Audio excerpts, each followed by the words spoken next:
자, 오늘은 11장 28절부터 볼게요. 복음으로 하면 그들이 너희로 말미암아 원수된 자요 택하심으로 하면 조상들로 말미암아 사랑을 입은 자라. 하나님의 은사와 부르심에는 후회하심이 없느니라. 너희가 전에는 하나님께 순종하지 아니하더니 이스라엘이 순종하지 아니함으로 이제 긍휼을 입었는지라. 이와 같이 이 사람들이 순종하지 아니하는 이는 너희에게 베푸시는 긍휼로 이제 그들도 긍휼을 얻게 하려 하심이라. 하나님이 모든 사람을 순종하지 아니하는 가운데 가두어 두심은 모든 사람에게 긍휼을 베풀려 하심이니라. 그저 먼저 볼게요. 32절에 하나님이 모든 사람을 순종하지 아니하는 가운데 가두어 두심은 그랬잖아요. 그러니까 우리가 하나님께 순종하지 못하는 것은 누구 때문이에요? 우리가 하나님의 모든 말씀에 또 뜻에 순종하지 못하는 것은 하나님이 모든 사람을 순종하지 아니하는 가운데 가두어 두셨기 때문이죠. 이게 참 중요해요. 우리로 하여금 하나님의 말씀에 순종할 수 없도록 하신 분은 하나님이시구나. 이걸 알아야 되거든요.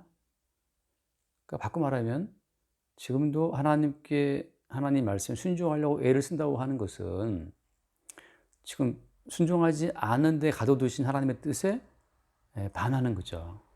그러니까 어떻게 보면 순종하지 못하는 것이 어때요? 당연한 거예요.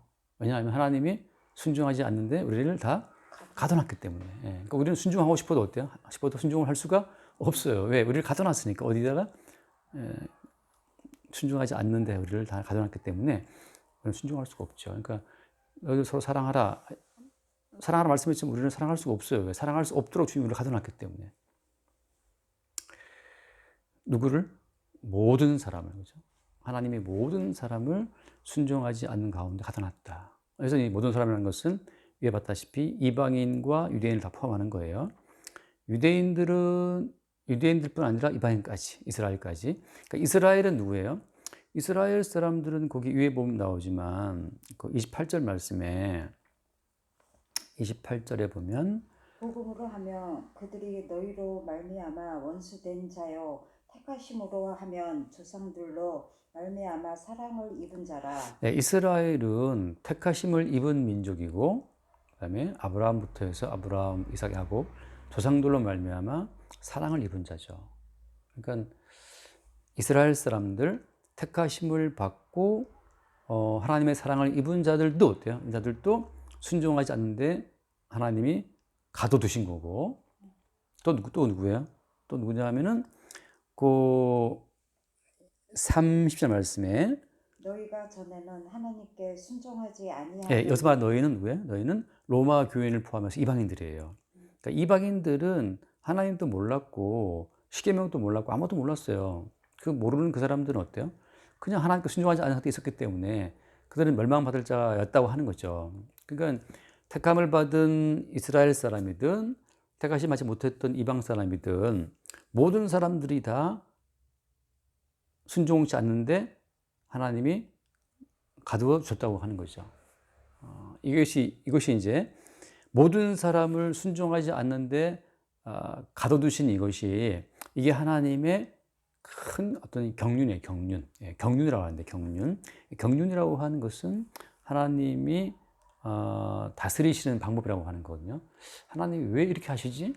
하나님이 그렇게 어떤 일을 끌고 가시는 그 목적이 잘 모르겠는데 결국은 나중에 보니까 그것이 하나님의 큰 그림이었어요.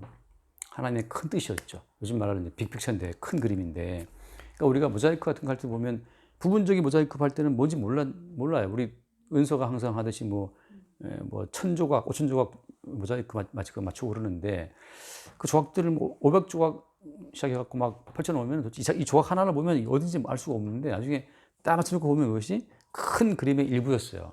이게 요 조그만 요 조각이 여기에 있구나 알 수 있는 것처럼 우리가 하나님이 끌어가시는 모든 방법을 가만히 보게 되면 왜 그랬지 모르는데 아직 보니까 알 수가 있죠. 예를 들어서 요셉의 형들은 요셉을 팔아먹었잖아요. 그러니까 어떻게 동생을 팔아먹지? 그럴 수가 있나? 동생을 팔아먹은 요셉의 형들을 우리가 보면서 참 납득하기 어려운데 그의 하나님의 큰 경륜이에요. 형들이 요셉을 팔아먹은 것은 그 모자이크의 큰 조각 가운데 일부였어요. 나중에 요셉이 무슨 말을 합니까? 나를 이곳에 파는 것은 형들이 아니고 하나님이었다라고 하잖아요. 형들은 그 순간에 그냥 그 불순종에 갇혀가지고서 미움과 시기와 질투로 팔아먹었지만 하나님은 그 형들의 미움과 시기와 질투로 팔아먹은 그 사건을 이용해서 오히려 하나님이 준비하신 구원을 보여주신 거거든요. 그래서 너희들에 의해서 배반당하고 팔려간 그 사람에 의해서 너희들은 구원을 받는다 이거거든요. 그러니까 형들은 자기들이 팔아먹은 동생에 의해서 나중에 구원을 받고 생명을 얻어요. 그것이 하나님의 경륜이라고 하는 거죠. 똑같아요. 하나님은 우리 모두를 다 순종하지 않는데 가둬두시고 나서 그 다음에 중요한 거예요. 32절 끝에 봅시다. 하나님이 모든 사람을 순종하지 아니하는 가운데 가두어 두심은 모든 사람에게 긍휼을 베풀려 하심이로다. 아멘. 그러니까 결국은 이거예요. 모든 사람에게 긍휼을 베풀기 위해서 하나님은 어때요? 모든 사람들을 순종치 않는데 가둬두신 거예요. 그러니까 모두가 다 순종하지 않아야 모든 사람이 하나님의 긍휼을 입어서 구원되는 거거든요. 이건 참 중요한 건데, 그러니까 어떤 사람인지 간에 자기가 말씀을 순종하고 지키고 기도하고 헌신해서 하나님의 구원에 이를 자는 아무도 없다는 거예요. 왜? 하나님은 일단 모든 인간을 다 순종치 않는데 가둬놓고 나서 일괄적으로 하나님의 긍휼을, 긍휼은 용서란 말이니까 하나님의 불쌍히 여겨주심과 용서를 통해서 구원하시는 것으로 하나님의 모든 구원 계획을 짜놓으신 거예요. 그래서 하나님께서 인간을 구원하시는 그 방법이라고 하는 것은 개개인의 선함과 개개인의 헌신, 노력, 충성, 그렇게 개별적인 어떤 차이성 때문에 그들을 구원하신 것이 아니고 일단 모든 인간들을 일괄적으로 다 순종치 않는 가운데 잡아놓고 나서 일괄적으로 그들에게 긍휼을 베푸는 식으로 구원하신다고 하는 거죠. 이것이 하나님이 구원하시는 큰 원칙이에요. 그러니까 오늘날 교회에서 우리가 하나님 말씀을 잘 듣고 지키고 기도하고 많이 헌금하고 봉사하고 충성하면 하나님 기뻐하실 것이다. 이거는 성경에서 말하는 방법이 아니에요. 성경에서 말하는 것은 일괄적으로 모두를 다 불순종에 집어넣고 일괄적으로 하나님의 긍휼로 구원하시는 거. 그래서 아무도 어때요? 아무도 개인적인 자기의 착함과 의로움을 자랑할 수 없도록. 너 어떻게 성경 들어왔냐?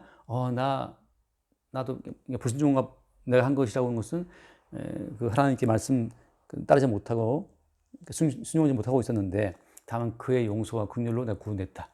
너 어떻게 들어왔냐? 나도 마찬가지로 나도 주님의 은혜로 들어온 거야. 그러니까 모두가 다 나는 있잖아. 내가 40일 기도 몇 번 했잖니. 나 뭐 선교 많이 했어. 개별적인 자기의 행함을 갖고 말할 수 없도록 천국은 다 주님의 용서와 긍휼로만 구원되는 방식. 그게 천국의 어떤 하나의 원칙이라고 하는 거죠. 그래서 한 번만 더 앞에 봤지만 한번 더 말씀드립니다. 앞쪽에서 본 말씀. 그 로마서 3장을 보면 로마서 3장 19절 말씀. 19절. 우리가 알거니와 무릇 율법이 말하는 바는 율법 아래에 있는 자들에게 말하는 것이니 이는 모든 입을 막고 온 세상으로 하나님의 심판 아래에 있게 하려 합니다. 네, 아까 전에 말했죠. 모든 사람을 순종치 않는데 가두신 것처럼 여기서 뭐라고 말했어요? 율법 아래에 그 모든 입을 막고, 그렇죠? 모든 입을 막고 하나님의 심판 아래에 있게 하려 합니다. 그러니까는 아까 말한 그 불순종에 가둬두신 거나 모든 입을 막으시는 거나 모든 인간을 하나님의 심판 아래에 있게 하시는 거나 다 같은 맥락의 이야기예요. 그 다음에 20절 말씀. 그러므로 율법의 행위로 그의 앞에 의롭다 하심을 얻을 육체가 없나니 율법으로는 죄를 깨달음이니라. 자, 그러므로 이제 개인적으로 율법을 지켜서 말씀을 지켜서 의롭다 하심을 얻을 육체는 있다 없다? 이제 없는 거예요. 그러면 이렇게 하시는 목적은 뭐냐? 하나님의 모든 인간을 죄 아래 가둬두시는 하나님의 그 최종적인 목적은 뭐냐라고 하는 거죠. 그게 21절이에요. 21절. 이제는 율법 외에 하나님의 한 의가 나타났으니 율법과 선지자들에게 증거를 받은 것이라. 곧 예수 그리스도를 믿음으로 말미암아 모든 믿는 자에게 미치는 하나님의 은이 차별이 아멘. 없느니라. 여기 자 이제 예수 그리스도를 믿음으로 말미암아 모든 믿는 자에게 미친 하나님의 은이 차별이 없다. 이제는 율법을 지키는 개인적인 어떤 선함의 그런 차별이 없어요. 이제 모든 인간은 다 죄인이고 모든 인간은 다 심판 아래에 있고 모든 인간은 다 불순종 가운데 갇혀 있고 이제는 어때요? 그래서 예수를 믿는 믿음으로만 구원된다라고 하는 거. 이것으로 차별이 없는 거죠. 로마서 그 뒤에 말씀 들어보자면 이제 오직 긍휼을 베풀어서 하나님의 긍휼을 통해서 구원받는 길. 그래서 모든 사람을 가둬놓고 나서 긍휼 베풀려 하십니다. 이 말씀처럼 긍휼 베푸시는 그 양태라고 하는 것은 예수를 믿는 믿음으로 구원되는 것. 이렇게 돼서 하나님께서 하나님의 큰 구원의 그림을 그려놓으신 거예요. 자, 그러니까는 우리가 오늘날에는 이미 하나님의 모든 구원이라고 하는 것은 우리 개인적인 선함과 착함이 아니고, 이건 예수로서 믿는 믿음으로만 구원되는 것이네. 하나님의 용서하시는 긍휼, 용서하시는 은혜로만 구원되는 것이네. 이걸 우리가 안다면 우리의 개인적인 행위의 의미를 이제 둘 필요가 있어요, 없어요? 둘 필요가 없는 거예요. 그러니까 우리는 우리에게 주어진 하나님의 어떤 그 환경 속에서 우리가 왜 얼마나 죄인인지를 매일 볼 뿐이에요. 우리가 얼마나 죄인이고 서로 사랑하라? 사랑 못해요. 우리는 아까 요셉의 형들이 요셉 팔아먹은 것처럼 우리도 기회가 되면 형제끼리 서로 팔아먹고 뭐 죽이고 할 수 있단 말이죠. 다만 그럼에도 불구하고 지금 살아있는 것은 주의 은혜라고 하는 거죠. 그러니까 주님의 우리의 그 순종치 못하는 실상을 볼 때마다 이래서 주님이 주의 긍휼로만 구원하시는구나를 새롭게 볼 뿐이에요.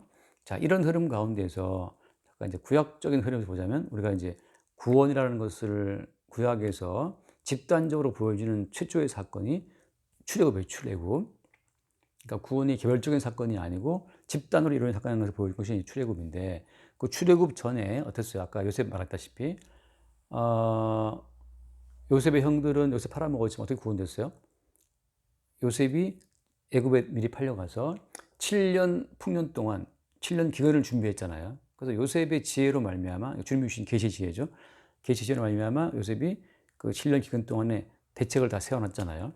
그래서 다 굶어 죽는 그 마당에 형들은 요셉으로 말미암아 구원을 얻죠. 그래서 요셉 여기 야곱 가족이 70명이 이제 애굽에 가서 살아남는데 그때도 요셉을 팔아먹은 자로서 할 말이 아무것도 없어요. 그들은. 근데 다만 용서하는 요셉의 용서로 말미암아 그들이 살죠. 자, 그와 똑같은 방법이에요. 나중에 이제 400년이 지난 이후에 이스라엘이 출애굽하는데, 근데 이스라엘 백성들이 애굽을 탈출할 때 이스라엘 백성들이 독립운동을 했나요? 우리처럼 뭐 백범, 김군이, 뭐 김좌진 장군이 이런 사람들처럼 막 애굽 군대랑 막 싸우고 해서 이스라엘 사람들이 출애굽됐나요? 아니잖아요, 그죠? 그들은 바로의 어떤 그 학정 밑에서 스스로 구원받을 수 없었어요.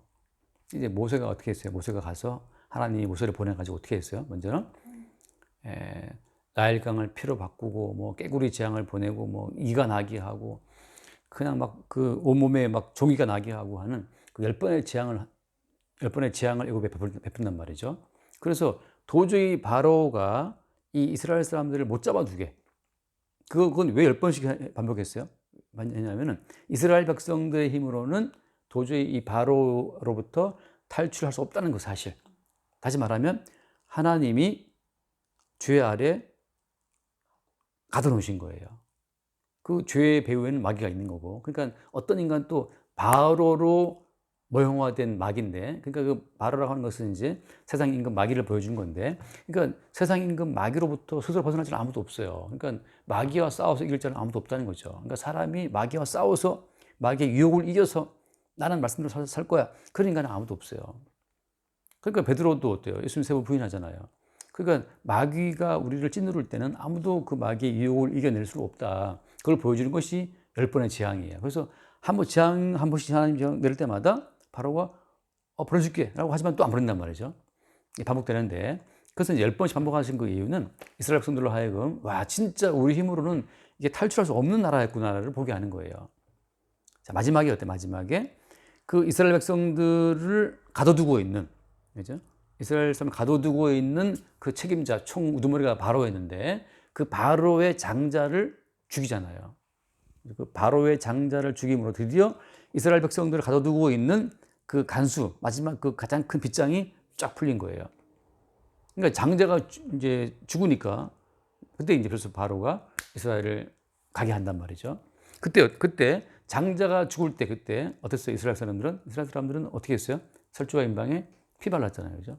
그래서 그 피를 바람으로 말미암아서 당연히 죽어야 될 장자가 살아난 거예요. 근데 이제 피를 바른 집안의 장자들은 마땅히 죽어야 되는데 내 아들은 왜 안 죽지? 왜 살아있지? 아, 어린 양의 피 때문이구나. 여기서 중요한 건 뭐냐면 왜 애굽의 장자는 다 죽었는데 왜 우리 아들은 살아있지? 여기서 1번 우리 아들이 애굽의 애들보다 착하기 때문이다. 아니죠, 그죠? 2번 우리 아이들이 애굽 애들보다 말씀을 더 잘 따랐기 때문이다. 순종했기 때문이다. 그것도 아니죠, 그죠? 더 많이 기도했기 때문이다. 구제했기 때문이다. 다 아니에요. 오직 유일한 원인은 뭐 때문이었어요? 어린 양의 피를 설주와 임방에 발랐기 때문이죠. 그러니까 이것은 목숨을 생명으로 생명을 대신한다는 것처럼 어린 양이 죽은 그 죽음으로 말미암아 피 바른 그 집의 장자는 산 거예요. 이게 생명과 생명이 바뀐 거죠. 그죠? 어린 양의 생명과 장자의 생명이 바뀐 거예요. 그래서 네가 원래 장자가 죽어야 되는데 너 대신 누가 죽었다? 어린 양이 죽었다는 거죠. 이 어린 양이 누구를 예비하는 거예요? 어린 양이 유월절 어린 양이신 예수 그리스도라고 하잖아요. 그러니까 예수님 말하죠. 그러니까 예수님이 대신 죽은 십자가의 죽음으로 마땅히 죽어야 될 우리가 살아있다는 거예요. 여기에서 똑같은 반복이에요. 당연히 애굽의 장자는 죽었는데 우리는 살아있다. 그 이유가 착해서 이번 말씀을 잘 지켜서 기도를 많이 해서 금식 기도를 많이 해서 눈물을 많이 흘렸기 때문에 구제 많이 했기 때문에 그거 다 아닌 거예요. 다시 말해서 오늘날 우리가 살아있다. 왜 살아있는 거예요? 이것은 십자가에 대신 죽은 예수로 말하면 살아있다고 하는 거죠. 내가 오늘 건강하게 살아있는 것은 내가 말씀을 잘 지켰기 때문에 큐티를 열심히 했기 때문에 매일매일 정의 기도를 했기 때문에 그거 다 아닌 거예요. 그냥 십자가에 대신 죽임 당한 어린 양 예수로 말미암아 내가 오늘 건강하게 살아있는 거죠. 어제 약간 어떤 글을 보니까 어떤 젊은 20살도 안 된 젊은이가 뭐 하다가 기름이 팔에 탁 이렇게 기름을 엎질렀나 봐요. 팔에 손에다가.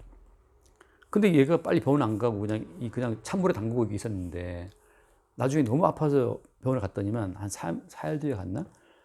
그 기름이 튀었는데 이 기름 때문에 괴사라 괴사. 내부가 썩어지고 있었던 거예요. 결국은 이만큼 이 손목을 잘랐더라고. 왜 이걸 방치하면 다 퍼진대요. 괴사가 번져간다 하더라고. 그러니까 그러니까 막 다 부모도 울고 20살도 안 된 어린애가 지가 한다고 하다 기름이 튀어서 그렇게 손 잘라질 줄은 몰랐지. 근데 너무 이제 괴사가 심해지니까 잘라지는데 나는 그걸 보면서 참 놀랍더라고. 야, 사람이 참 멀쩡하게 손이 붙어 있는 것도 이게 얼마나 기적인지 알 수가 없어요. 그게 이제 우리가 건강하게 오늘 살아있는 것은 뭐 때문이냐. 1번 기도 많이 해서, 2번 순종 많이 해서, 3번 말씀 잘 지켜서 다 아닌 거예요. 그냥 대신 죽은 어린 양으로 말미암아 우리가 오늘 건강하게 햇빛 받고 비를 즐기면서 건강하게 살아있다고 하는 거죠.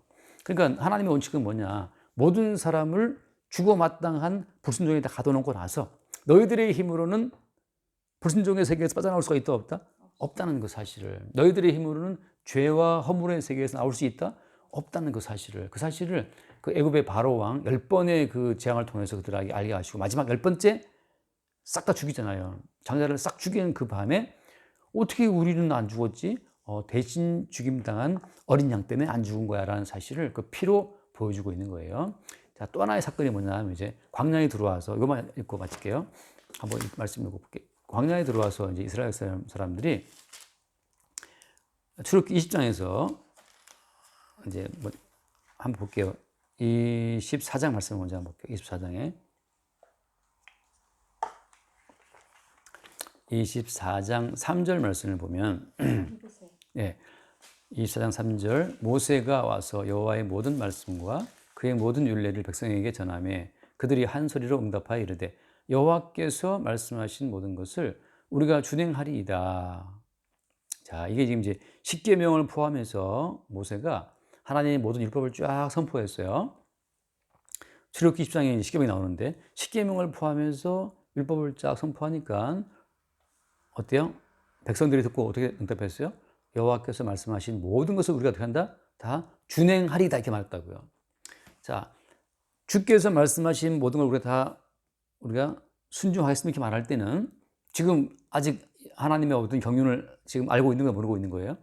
지금 모르고 있는 거예요. 하지만 하나님의 큰 뜻, 모든 사람들을 순종하지 않는 가둬두신 하나님 그 큰 뜻을 모르는 사람들은 어때요? 지금도 말씀을 지킵시다. 네, 지키겠습니다. 우리가 순종하겠습니다. 이러고 있다는 거죠. 똑같이 이스라엘 사람들 마찬가지예요. 백성에게 전하며 그들이 한 소리로 응답하여 이르되 여호와께서 말씀하신 모든 걸 우리가 다 준행하리다 했단 말이죠. 그래서 이때 이 사람들이 하겠다고 막 난쳤어요. 아무튼. 근데 32장을 보면 출애굽 32장을 보면 자, 32장에서 이 사람들이 뭘 하냐 하면은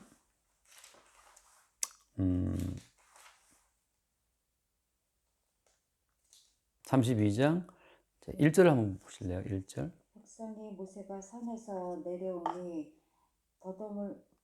더딤을 보고 모여 백성이 아론에게 이르러 말하되 일어나라 우리를 위하여 우리를 인도할 신을 만들라 이 모세 곧 우리를 애굽 땅에서 인도하여 낸 사람은 어찌 되었는지 알지 못함이니라.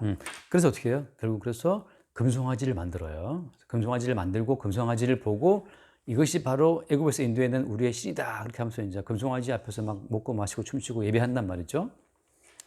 이렇게 이 사람들이 타락을 해요. 그래서 하나님께서 말씀하시기를 그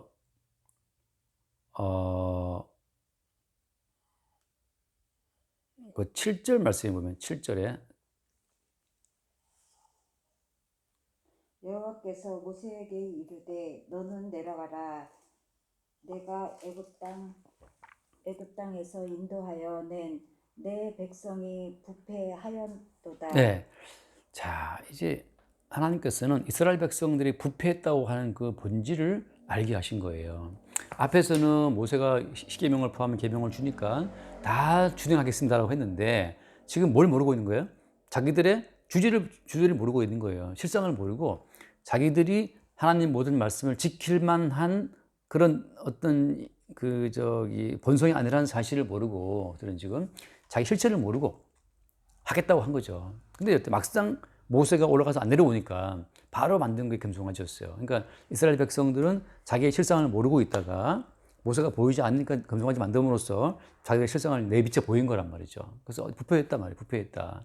그러니까 이게 지금 이스라엘 백성들의 어떤 그 실체라고 하는 거죠. 모든 계명을 주었으나 그 모든 계명은 그들에게 있는 부패한 본성을 끄집어내기 위한 하나의 미끼였다는 거죠. 그러니까는 지금 우리가 십계명 가운데 첫 번째가 뭐였어요? 나 외에 다른 신 있게 하지 말라 했잖아요. 그 다음에 우상 만들지 말라. 근데 지금 이스라엘 사람이 어떻게 했어요? 우상을 만들었잖아요. 만들고 뭐라고 말했어요? 그 8절 말씀 보면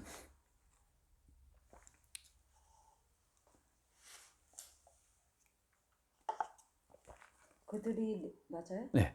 그들이 그들에게 명령한 길을 속히 떠나 자기를 위하여 송아지를 부어 만들고 그것을 예배하여 그것에게 제물을 드리며 말하기를 이스라엘아 이는 너희를 애굽 땅에서 인도하여 낸 너희 신이라 하였도다. 네. 자, 지금 십계명의 첫 번째, 두 번째가 다른 신 얘기하지 말아라, 우상 만들지 말라 했는데 지금 어때요? 이스라엘 사람 지금 바로 우상을 만들고 그 우상 앞에 뭐라고 했냐면 이것이 바로 우리를 애굽에서 인도했는 우리의 신이라고 했단 말이죠. 그러니까 앞에서 십계명 받고 나서 준행하겠습니다고 했지만 곧바로 지금 다른 신을 만들고 십계명 어기므로 말미암아서 야 너희들은 하나님 말씀을 지킬 수 있는 그런 본성이 못 된다는 사실을 그 계명으로 말미암아 끄집어낸 거예요. 그래서 나온 말이 뭐냐? 그래서 이제 33장을 보고 정리할게요. 33장 제가 볼게요. 지금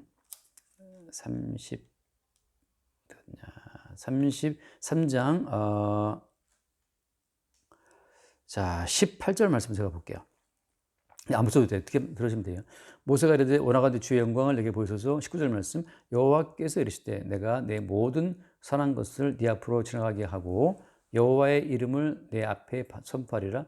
나는 은혜 베풀 자에게 은혜를 베풀고 긍휼히 여길 자에게 긍휼을 베푸니라 라고 했어요. 여기서 이제 주님께서 처음으로 은혜 베풀 자가 은혜를 베풀겠다. 그다음에 은혜와 긍휼을 말씀하신다고요. 다시 말해서 십계명을 주고 백성들을 지키겠습니다라고 했지만 결국 그들은 금송아지 만들고 십계명 지키기 실패했죠. 하나님이 다 죽이겠다라고 했는데 그때 모이신이 말하면 주님의 은혜와 긍휼을 말씀하세요. 다시 말해 하나님은 처음부터 십계명을 주실 때부터 이 십계명대로 이들이 살 수 없다는 사실을 이미 알고 계셨고, 다만 백성들이 주제 파악 못하고 지금 말씀을 시킨다 그러니까 너희들이 말씀을 못 시키는 자들이라는 사실을 좀 알아라 하고 십계명을 주셨다고 하는 거죠. 그러니까 똑같아요. 이 모든 말씀은 사람들이 이 말씀을 살아보자. 어떤 인간도 이 말씀을 살아갈 자가 없어요. 이 말씀대로 살 수 없다고 하는 그 실상을 깨닫게 하기 위해서 하나님께서 이 말씀을 주신 거란 말이죠. 그러니까 우리는 오늘 이 말씀을 대할 때마다 이렇게 말씀하신 것은 우리가 이렇게 살 수 없는 자라는 사실을 우리에게 알게 하시기 위해 주신 거구나라는 사실을 보면 되는 거죠. 그리고 뭘 바라보는 거예요? 그렇기 때문에 어때요? 주님의 용서와 긍휼로만 구원된다는 사실을 또 발견하는 거예요. 그 반복이라고 하는 거죠. 돌아와서 로마서 돌아와서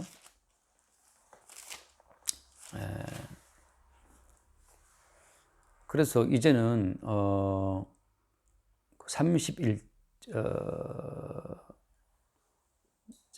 30절 말씀 보면 너희가 전에는 30절 들으시면 될 것 같아요. 하나님께 순종하지 아니하더니 이스라엘이 순종하지 아니함으로 이제 긍휼을 입었는지라. 그러니까 이스라엘이 먼저 이게 중요해요. 이스라엘은 먼저 율법으로 말미암아 순종할 수 없는 그들의 본성 자체가 먼저 들킨 자들이에요. 정당하게. 그래서 어때요? 결국 이스라엘 망했잖아요. 그러니까 순종할 수 없는 인간의 본성을 율법으로 말미암아 들킨 자들이 이스라엘이죠. 그래서 어때요? 이게 법을 지키고 말고가 아니고 이게 주님의 긍휼로 얻는 구원이구나라는 사실을 어떻게 알았어요? 그 28절 보면 나오지만 28절에 복음으로 하면, 그죠? 그들이 너희로 말미암아 어떻게 했어요? 원수된 자요. 다시 말해서 율법을 지키는 것으로 구원되는 것이 아니고 주님의 긍휼로 얻는 것이 구원이라는 사실을 복음을 말씀하신 예수로 말미암아 이스라엘이 보게 된 거예요. 대표적으로 이런 거예요. 세리와 강도와 창기와 죄인들은 율법으로 볼 때는 어때요? 율법 지키기가 실패한 사람들이죠. 율법을 지킬 수 없는 자들인데 예수님은 어때요? 예수님은 그들에게 어땠어요? 그들에게 하나님 나라 들어간다는 말씀을 증거했단 말이죠. 그래서 예수님이 세리와 함께 먹고 마시고, 그리고 강도에게 구원을 선언하시고, 그리고 창기들을 구원하시고 그랬단 말이죠. 죄인들과 함께 먹고 마시면서. 그럼으로써 율법을 다 제대로 못 지키는 자인데 왜 저들한테 주님이 이렇게 구원을 선언하시지? 뭐 때문이에요? 그냥 긍휼과 은혜라고 하는 거죠. 그러니까 복음으로 말미암아 복음으로 하면 율법을 지킨다고 애쓰는 그 사람들이 너무 화가 나는 거예요. 자기들은 막 말씀 지킨다고 막 그 애를 쓰고 있는데 말씀 한번 지킨 적이 없는 저 세리와 강도가 예수님에 의해서 구원을 받네? 열받죠. 근데 그게 어때요? 그게 진실이었어요. 그래서 31절 말씀, 이와 같이 이 사람들이 순종하지 아니하니 이는 너희에게 베푸시는 긍휼로 이제 그들도 긍휼을 얻게 하려 하심이라. 아멘. 자, 그러니까는 율법이 없이 구원된 이방인들아, 율법을 지키지도 않고도 구원된 이방인들, 니들을 구원한 그 긍휼을 이제 다시 어때요? 이스라엘 사람에게로 전파되어서 이스라엘 사람들로 하여금 율법이 아니고 긍휼로 얻는 구원이라는 사실을 또 알게 한다는 거죠, 이게. 바울은 지금 그거예요, 지금. 이방인들이 거저 얻은 구원이잖아요, 긍휼로. 근데 아직 이 유대인들은 그걸 모르고 있으니까 지금 너희들에게 베풀어진 그 긍휼로 말미암아서 이제 다시 유대인들도 이스라엘 사람들도 긍휼을 얻게 하려 합니다. 그 말씀하고 있는 거예요. 그렇게 함으로써 어때요? 이스라엘이든 이방인이든 차별이 없이 모든 인간은 죄에 갇혀 있고 오직 하나님의 긍휼로 말미암아 구원된다는 그 사실을 지금 전파하려고 하는 거죠. 그러니까 오늘날 제가 보기엔 그래요. 교회에서 하나님의 이 큰 어떤 이 구원의 경륜을 전파하지 않고 여전히 구약적으로 이 말씀대로 살고 지키고 힘쓰면 기뻐하는 것처럼 그렇게 말씀대로 살아갑시다, 뭐 지키겠습니다, 이렇게 서로 그냥 하고 있지만 실상을 모르고 있는 거죠. 주님이 오신다면, 복음이 왔다면 그들은 그들의 본질을 보게 되고 그들의 본질 속에 죄인됨을 보고 그들이 벗어날 수 없는 죄에 갇혀있다는 사실을 깨닫게 되고 그래서 오직 주님의 긍휼로만 구원된다는 사실을 보게 되겠죠. 그것 때문에 어때요? 그 긍휼의 복음을 전파하기를 바울이 원하고 있고 교회는 또 그 긍휼의 복음을 전파하기 위해 지금 존재하고 있는 겁니다. 여기까지 할게요. 주님 감사합니다. 하나님이 모든 사람을 순종하지 않는데 가둬놓으시면 저희를 긍휼을 베푸시려고 긍휼과 용서하심으로 구원을 받을 수 있음을 감사드립니다. 주님, 우리는 주님이 주시는 믿음으로 살 수 있으며 주님의 뜻을 새롭게 발견하며 살 수 있도록 성령님께서 항상 인도하여 주시옵소서. 아멘. 우리는 또한 주님의 십자가의 은총으로 항상 살 수 있도록 인도하여 주시옵소서. 아멘. 사랑이 많으신 예수 그리스도 이름으로 기도드렸습니다. 아멘. 주님이 우리 모두를 불순종에 가둬두신 그 크신 뜻을 깨달아 알 수 있도록 인도하여 주옵시고 불순종 가운데 오직 대신 죽임당하신 어린 양의 희생과 그 희생에 근거한 긍휼로만 구원된다는 이 사실을 늘 새롭게 발견하고 우리를 구원하신 주의 은총에 영원히 감사할 수 있도록 축복하여 주옵소서. 우리 주 예수 이름으로 기도드립니다. 아멘.